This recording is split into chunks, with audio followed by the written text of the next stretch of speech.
If you were going to fix the 2014 Players Handbook so that it can last another 10 years for us running our D&D and our 5th edition RPGs, what would you change? What are the specific things that you would take and change or fix in the 2014 Players Handbook to make it last as long as you want it to last, maybe the rest of your life?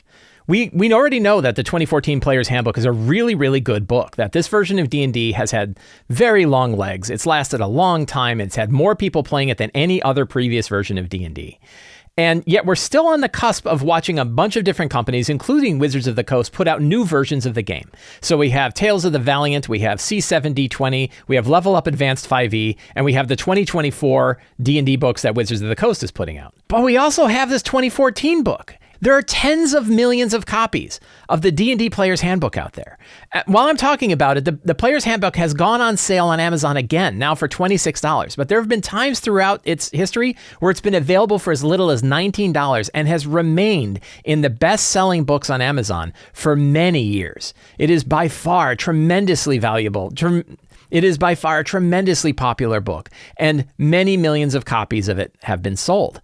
So when we look at the fact that all of these new versions are coming out, it seems like a real waste to say, throw away that old Players Handbook, those 20 million Players Handbooks that are out there. Just toss those aside and we'll focus on all these new books that are coming out. So what I'm trying to figure out is what we would have to fix. Is there something we could do to take the 2014 Players Handbook and just nudge it forward a little bit, just to fix the things we think absolutely have to be fixed in order to keep this game running as long as it can, and that all of those copies, all of those millions of copies of the 2014 Players Handbook are still out there and still valuable to people and can still be used.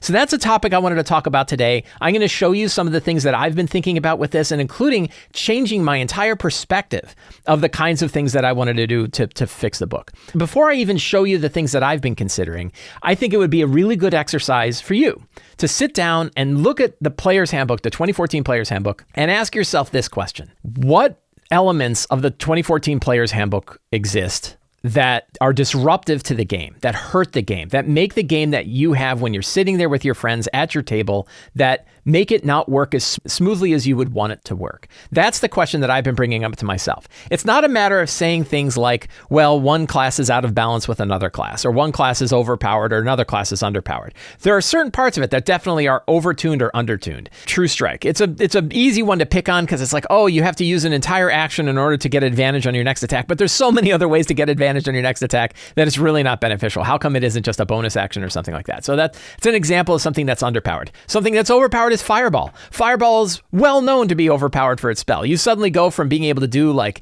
2d6 damage to 3 different targets to doing 8d6 damage in this huge blast. And a lot of people look at it like a lot of people like it. But my argument about Fireball is it doesn't really disrupt the game. You don't really have to tune an entire game around this thing. When somebody throws a Fireball, it doesn't slow the game down to a crawl. It really, in my opinion, it doesn't break the game. It doesn't make the game not work as smoothly. Yeah, it's really powerful, but they're fifth level, you kind of jack the power up. That really matters too. One other important point is I'm not really talking about the Dungeon Master's Guide or the Monster Manual. I have lots of ways that I've been looking at the Dungeon Master Guide and Monster Manual to try to make those books more useful. You can find all of that stuff on my website on Sly Flourish. You can pick up my books, Return of the Lazy Dungeon Master, The Lazy DM's Workbook, The Lazy DM's Companion, and the upcoming Forge of Foes. Those 4 books are really there to kind of say, hey, we know you have these other books. Here's some other things you can do with them to really make them work well at your table. But I'm particularly focused on the Player's Handbook because A, there are more copies of the Player's Handbook than either the Monster Manual or the Dungeon Master's Guide because it focuses on players. But also it's one I haven't really looked at yet and said, like, what are the things we need to do to fix it? Now, in my own game, I generally haven't house ruled a lot. I have some fuzzy rules that I use, a few things that I've been doing. They're really lightweight. Most people wouldn't even really consider them house rules, but they've made things run a little smoother. And you'll see I've sort of codified those in the house rules that I'm looking at. But the question I have for you is when you're sitting down and you're looking at the Player's Handbook and what it's got, the 2014 Player's Handbook and what it's got, what are the elements that you say, yeah, this is really disruptive to the game? It either just drops a rock in the pacing of the game where suddenly everything slows way down and we all have to like work through this thing because it's a pain. Or it's the kind of thing that as a GM, you feel like, oh, because of this, I have to rework my entire adventure. I have to rework entire monsters and how they work. I have to rework entire encounters or even entire campaigns because of one particular ability. And we'll see some examples of what those abilities are, at least from my own experiences in my own game. But that's really the question. Mine are not necessarily yours. What are the things that you see that really get in the way of the 2014 Players Handbook and D&D in general? What are the things that are in the Players Handbook that are getting in the way of making the game fun, that are making the game good and useful and usable at your table and keeping the game smooth and fun? That's what we're really talking about today. So over the last couple of days, I was thinking about this question, and I said, like, okay, I'm going to try something. I'm going to just write down the things that have been really bothering me, the things that over the last 10 years of playing this game that have really kind of bugged me, and things that I just want to fix. I really just want to fix these things. And so I pulled up my regular template and I sat down and I said, these are some things that I've been doing in my recent games, or things that I really wish I could do or would want to do to take the Player's Handbook and make it just work a little bit better. And so I'm going to walk through this, but I'm going to also talk about some of it. So one of them is ability score generation. I think the way ability score generation works in the Player's Handbook is really kind of outdated. And there are definitely ways that it can both be easier, more flexible, and more fun for players to be able to play different races with different classes without having to worry about what racial attributes were associated with what attribute, with what specific attribute.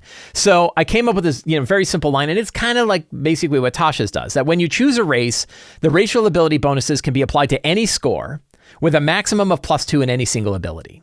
So if you're picking a particular race and it gets +2 in wisdom and +1 in charisma, you can instead put that +2 into any ability score and the +1 to any other ability score. You can't stack them all up on one and have +3 to any ability score, but you can move that 2 and that 1 wherever it goes. And I think that one line captures that. It might not be enough, right? When choosing a race, racial ability bonuses can be applied to any ability score with a maximum of +2, with a maximum bonus of +2 to any ability score. So I could do a little bit of editing on that. I've tried to do a little bit of editing on that.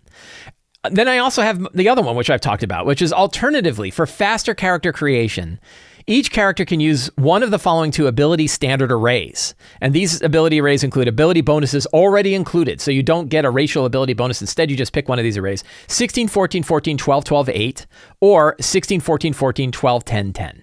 That you can pick either of those 2, you apply them, and you're done.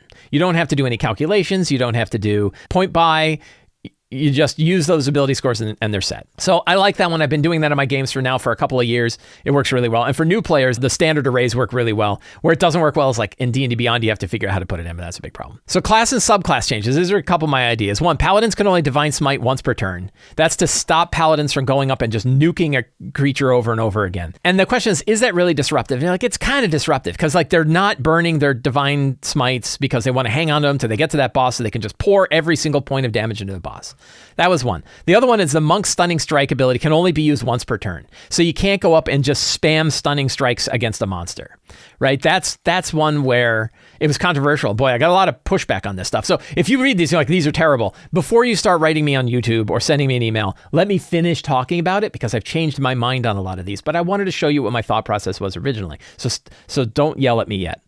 So those are a couple of class changes that I felt like these are class changes I've seen where I really feel like the balance is out of whack, or I have to change things. I have to give monsters more hit points. I have to make sure that either my boss monsters are stun resistant. I have to do things to handle that. Those are a pain. Inspiration, the big one that I use is characters begin with inspiration at the beginning of a session. It doesn't carry over. Once expended, a GM can give inspiration in the middle of the game too. But basically, you start with inspiration, you get to use it during the session. It's very straightforward. Giving everybody inspiration at the beginning of the session means you don't really have to worry about it. It's pretty great. And exhaustion, I really like the exhaustion rules from the 1D&D playtest, so I added them here, which is instead of standard degrees of exhaustion, that whole table, it's -1 to all attack rolls, saving throws, and ability checks for each level of exhaustion. And when you hit 6, you die. I like that one. And then I had a whole bunch of spell changes. And this is where I got a lot of pushback. So I had a bunch of people like, yeah, these make a lot of sense. I like them. And then a lot of people are like, why are you doing that? You're just nerfing stuff. And I don't like nerfs. And nerfs just make players not want to play. And it just pisses them off. And they're not wrong. Some of them were like animate objects that it has a maximum of 4 objects. You're going to see a whole bunch of these are basically don't summon more than a couple of creatures. Right? Animate objects can only do a maximum of 4 objects. That way you don't have 10, you're not putting out 10 pythons and you're animating the pitons, however you pronounce it. And then suddenly you have these like little things that are doing +6 damage. And then you got to do all these attack rolls. One player suddenly rolling 12 attack rolls. pain in the ass. Arcane Eye, I've had this happen in a couple of games where somebody will cast Arcane Eye and they'll use Arcane Eye to reconnoiter an entire dungeon, and then it's basically you talking to one other player for like a half hour, explaining every room and what's in it. That kind of, I don't know what to do about that, but Arcane Eye, my fix here was it's not invisible, so then somebody can see it and smash it. I don't know if that really works. Banishment. Banished creatures can make a save at the end of their saving throw. Charm Person. A lot of these are abilities that are like detrimental abilities that don't have a save at the end of the turn that probably should. Banishment, Charm Person, a few other ones that do. The Conjure Animals, Conjure Woodland Beings, Conjure Fae, Conjure Minor Elementals. You can only summon 1 or 2 creatures. You can't summon 8 wolves. 8 wolves is a pain in the butt. Counterspell. This is one I took directly from Level Up Advanced 5e. A creature whose spell is countered can use its reaction to cast a spell of a lower level than the spell than the countered spell. So if a mage casts Fireball, somebody counters the Fireball, the mage can then use its reaction to instead cast Burning Hands. Right? Something like that. So they don't lose their entire turn because of that, the wet balloon of Counterspell. Forbiddance is a real high level spell, but it's one where you can like destroy an entire dungeon full of demons and stuff like that. And I basically said that the damage that's inflicted by Forbiddance only happens once. It doesn't happen over and over again and wipe out entire dungeons. Take a look at Forbiddance and you'll see what I'm talking about. Giant Insect, again, can't summon more. Goodberry. This is one where a lot of people feel like Goodberry completely breaks the idea of exploration because you never have to worry about food. You can just summon Goodberries and eat them. So I said, hey, Goodberries don't provide nourishment. That you still have to go out there and forage. You still have to go find food. If you go into a desert, you can't just eat Goodberries the whole time. Heat Metal. Heat Metal's a low-level spell, second-level spell, but it like completely debilitates certain creatures, and it doesn't have a saving throw. So a creature that's got like heavy armor on, the creature, is suddenly taking a bunch of damage, and they're at disadvantage on everything. Like if you're fighting like a Death Knight, you cast Heat Metal on it, the CR19 Death Knight, you cast Heat Metal on it, and it's totally debilitated. It's disadvantaged for pretty much the whole thing. So I was like, okay, instead it doesn't do disadvantage. You can still pour damage onto it. The damage is automatic. As long as they're holding on the object, you're doing 2d6 damage every turn, which is not bad for a second level spell. Like the damage is fine. It's the disadvantage that's a real problem, particularly on boss monsters. Hero's Feast I've bitched about all the time. Hero's Feast, that it should provide resistance to poison damage, not immunity. Tiny Hut. We talked about Tiny Hut. In here, I was like, I took this idea a little bit from Level Up 5e, that essentially the Tiny Hut, if it takes 25 damage in a turn, if one creature can go up and do at least 25 damage, they can shatter the hut. And the idea is Tiny Hut's a great place to go rest when you're in a relatively safe place and you just don't want to be in the environment, but it's not a pillbox. It's not something that you can use. It's like a third level wall of force, right? It's this super powerful thing. Yeah, you can dispel it. Yeah, you can pile a bunch of monsters on it. I'll talk more about Tiny Hut. Pass Without Trace, the +10 stealth bonus. Pass Without Trace, like how to use it is really kind of convoluted, and I've seen players who treat it like it's just massive invisibility. Hey, I can cast this on everybody, and we can walk anywhere, no one can ever see us. The thing I make clear is that the stealth bonus only applies outside in the wilderness and not when you're in direct line of sight of an enemy. The second part is true anyway. Right? The second part is in the spell, it's just we don't often treat it that way, so I'm kind of defining that clearly. But the idea is like, Pass Without Trace is really your ability to go out into the wilderness and maybe like look around a place. But the minute like you go into an old castle or old keep, or you go into a city, too many people are looking at you. You can't just slide by with that +10 stealth bonus and nobody sees you. So that's a little bit of a change. Polymorph and True Polymorph, they should get a saving throw at the end of their turn. Suggestion, they should get a save at the end of their turn. Wall of Force and Force Cage, these are high-level ways that players will often completely incapacitate a monster without it having to make a saving throw. Level Up Advanced 5e actually says if you are going to hold a monster, they get a dex save. I said also you can inflict 50 points of damage in a single turn and shatter it. I love the idea of a Death Knight grabbing onto a Force Cage and ripping it open. I think that idea feels really cool to me, and I was trying to do that here. So a lot of the feedback that I got from this, I got some feedback that was like, yeah, these are good, and a lot of people were like, on the monster thing, you're absolutely right. Like having one player who's controlling too many creatures at a time is very disruptive, and that was really one of the things that stuck out at me as like, that's a real problem that the 2014 Players Handbook has. A lot of this was like, you're just nerfing stuff, right? You've got whatever it is, 12, 14 different things, and you're just nerfing a bunch of stuff. You're just making the game worse for players. Players like this stuff. They like being heroes. They like using Tiny Hut as a way to be totally safe in a very hostile environment. They love to pin down monsters with Wall of Force. They love to have that. And why are you taking that away? And it's like, yeah, that's a good point. Now I have reasons why I'm taking it away. Right? But I can understand why that didn't go about. So I was thinking about it a lot, and I was talking to some folks on the Discord channel, and I was thinking like, are these really problems? Are these really things that are disruptive? Which things are not really disruptive? I had some things that were on here and then took them away because I was like, that's just, I think it's overpowered, but it's not necessarily disruptive. And then I said like, well, what about a different approach? What if instead of the approach is like, I am nerfing these 15 spells, it was instead talking to the players through a document and saying, hey, here are some of the things that I'm probably going to treat differently in the game, and I'd like you to treat differently in the game for a specific reason. Like, why am I doing these things? Not so much what I'm doing, but why am I doing them? And then are there ways that I can move some of this stuff onto the DM side of the screen instead of telling players that their spells suck? So I took a totally different approach. I rewrote it. This is why you can yell at me after this next one. Don't yell at me about this one yet because I changed my mind. Instead, yell at me about this next one. This one you can say I don't like it. That's all. You can say you don't like it anyway, but I'll just ignore you if it's about the first one. So then I said, hey, first of all, this is just Sly Flourish's 5e house rules. Where do you get these? Right? Where are you going to get this? The answer is patrons of Sly Flourish will have access to it as part of Uncovered Secrets Volume 2. I may do a Sly Flourish article with this stuff. You can obviously see me, but probably mine are probably a good example, but you're probably going to want to write your own anyway. I don't know that this is necessarily like the end all be all. Everybody should print this out and paste it in the front of their 2014 Players Handbook, and now all those 20 million copies are better. Probably not. Better is like, it's probably going to evolve for me. It's going to evolve as I play it with my players. You should make your own list. But if you want a copy of this, the way to get that copy is to become a patron of Sly Flourish. Patrons will get access to this as part of Uncovered Secrets Volume 2, plus a whole ton of other stuff. If you really want to help support the show, you really want to help me with the work I do, become a patron of Sly Flourish, and you can get access to this, plus much, much more. So let's take a look at this other revision. And the other revision is focused on the intention.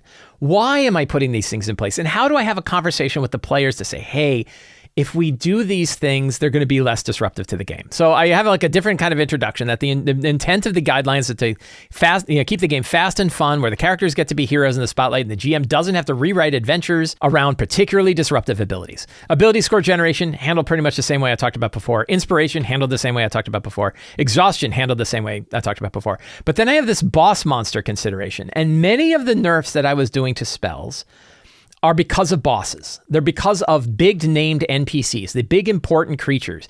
Those guys, when you charm them or you banish them or you put them in a force cage or you do this stuff, that's where it really sucks. I don't care if you do it to minions. And in fact, controlling big bruisers, like controlling the sidekicks of a boss so that you can focus on the boss, I think is a totally valid tactic. But locking a boss down really pulls away the fun of the encounter. That to me, like, there are spells that players, this is going to sound condescending, there are spells that players think they like, but in reality, it's not fun.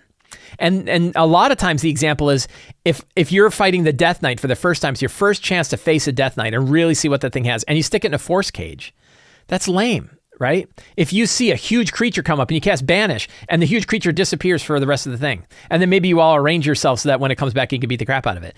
When that becomes a strategy, it's boring. Right? The pacing goes down. It's too easy. It makes things too easy. When things are too easy over a period, it's fun to be too easy like one time. It's not fun to be too easy. If we were watching Raiders of the Lost Ark and you see the big hefty swordsman who's got his big scimitar and he's waving it all around and you're like, Indiana Jones is gonna have to fight this guy, and he just shoots him. You're like, that's funny and it's cool and we like it. What if he went through that entire movie just shooting whoever the bad guy was? Hey, there's Toad, bang. Oh, hey, there's Belloc, bang. Hey, here's that Nazi guy I don't like, bang. And he just shot all the guys and got Marion and got the Ark and left. How boring would that movie be if that strategy was the one he used for all of those guys in that fight, plus everybody he did from then on?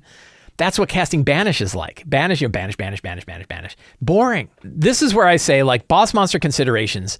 Bosses in our games, i.e. the games I'm running with my players, not everybody's game, but our games, the games that we're having here at our table, bosses are more powerful than other monsters. A lot of the save or suck abilities that you're going to put on a normal monster just aren't going to work on a boss monster. That includes things like stun and charm. Anything that's going to pin a boss monster down with a single ability, probably not going to work. And even lower level boss monsters are likely to have legendary resistance, which they will use to get rid of those kinds of effects. Also, bosses can use legendary resistances to get rid of other things too. If you throw a force cage on them, they can use a legendary resistance to rip out of the force cage. If you cast heat metal on them, you can use legendary resistance to tear their armor off so that they're not affected by the disadvantage of heat metal.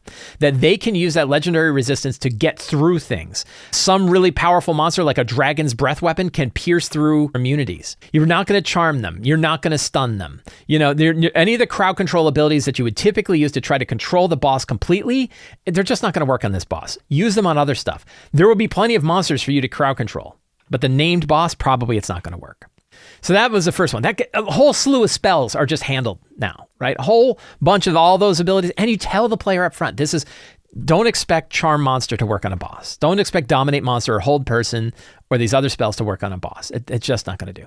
And then there's some other elements that say these are things that can generally be disrupted from the game from the 2014 version of 5th edition. And I'm asking you as a player, work with me on this stuff. 1, be mindful of the time you're taking on your turn compared to other players, particularly when you're summoning or using NPC allies. Stick to 1 or 2. That when you're using any of the conjure spells, animate objects, animate dead, or any of the other kind of summon spells, stick to 1 or 2 creatures. That way you're not taking up more time. Again, we're aiming towards the spotlight, right? We're aiming towards the problem. The problem is when one player has 9 turns and another player only gets 1 because they summoned 8 wolves. They got me and my 8 wolves. So in this case, you're saying, please just don't do that. Just don't do that. Please don't multiclass just to get to shield. So the idea of multiclassing just to get shield, maybe don't do that. I like an alternative. An alternative approach is that shield can't raise your AC above 21 and get an agreement with the players. Hey, do we agree that this is okay, that shield, including monsters have shield too, and that monsters can't use shield to get their AC higher than 21. And that way you don't have like I'm using my armor and my shield and my high dex and I can cast a shield spell and now I have an AC of 27. Because that becomes a new thing. Now I have to worry about that. I have to think about, if they manage to kind of suck up everybody's attention all the time and their AC is 27, entire battles tend not to work, right? Entire battles, like the threat of an entire battle gets disrupted. In the same kind of way that you're pinning down a monster, you're really like hindering the monster's ability to do anything. Because I'll tell you that shield does not stack with the progression curve of monster attack bonuses. It just doesn't. And it shouldn't necessarily, but I didn't do it. So I'm iffy on this one. Because I did write it just to pick on one person, but I have had other people who also are multiclassing just to get shield. He's not the only one that's done it. And I like that idea of like maybe a shield can't get you past 21. 21's really high too. Like a 21 AC, that's a really high AC. Be mindful of the other GMs and other players when using spells like Arcane to reconnoiter an entire dungeon. I don't know a fix for that, right? It's a good spell and it works out. I don't know a great way for a DM and a player who casts Arcane to look at it, to spy on an entire dungeon at once. It's a lot of material to give all out a good time. I don't know a good way to do it.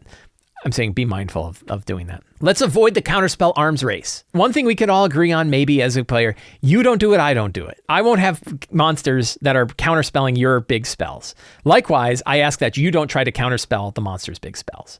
Alternatively, we could use the level up advanced 5e rule, which I kind of like, which is if you counterspell someone's spell, they can cast a lower level spell as a reaction. That's pretty cool. And I think, I've had a lot of people like, yeah, that's a pretty good take on Counterspell. So maybe that's a better way to go. Frankly, though, I'd just rather get rid of Counterspell. If you have a familiar, if your familiar is active in combat, then it's active in combat. If it's not active in combat, I'll leave it alone. If it's active in combat, it could be hit by a fireball. Right? You could lose your familiar a lot. If you keep your familiar back as just something that's kind of there and you talk to it, that's fine. If you bring it into combat where it's making attacks or it's giving you advantage on hits or it's doing flyby attacks or anything like that, that means it's a target. That way you can kind of decide what kind of familiar do you have. Is it sort of a companion character that you talk to that helps you out in the other two pillars of the game? Or if it's a combat advantage, it's going to get hit with fireballs and die. That can be. Goodberries may keep you alive, but they're no substitute for good food. This is sort of taking the Goodberry thing and saying, hey, it doesn't provide nourishment. You can say, sure, it can provide nourishment, but you guys are going to be miserable. You really want to be foraging for real food. Get some meat in that diet. One Goodberry might keep you alive. It's not going to be a real fun existence. Pure immunity to any damage type, particularly for a whole group, makes huge swaths of monsters irrelevant and boring. Thus, Hero's Feast doesn't grant poison immunity. Right? It grants poison resistance instead. That one is just basically a direct nerf, but it really only affects anybody. And I've really only had it come up in one game. But boy, when you have poison immunity, whole slews of monsters are just not effective. This one is a bit controversial. Tiny Hut. That casting Tiny Hut in the middle of a dungeon just isn't likely to work out for you. Can you do it? Yeah. But the reality is when I've had multiple groups, again, Tiny Hut has been an issue for as long as I've been playing. People who are in a clearly dangerous area that are say, oh, because we're in a dangerous area, I can cast Tiny Hut and we'll be fine. We'll get 8 hours and nothing can do it. And yes, don't email me. Don't send me. I know about Dispel Magic and I know that monsters can set up great big elaborate traps around the Tiny Hut. I know that we can do all that. That's still a disruption. Now we have to have another new scene where whatever the monsters did to deal with the Tiny Hut happens. I had this happen in a Scarlet Citadel game. They went into a new tomb. They had just opened the tomb. They hadn't explored it. They didn't know what was in there, but they were like, we got beat up and we want to take a rest. And they dropped a Tiny Hut right in the middle of an intersection of this place. And I know like that place is full of wights. There's a bunch of wights and a bunch of sarcophagi that are now woke up because the tomb was opened up. And so they had their 8 hours of rest.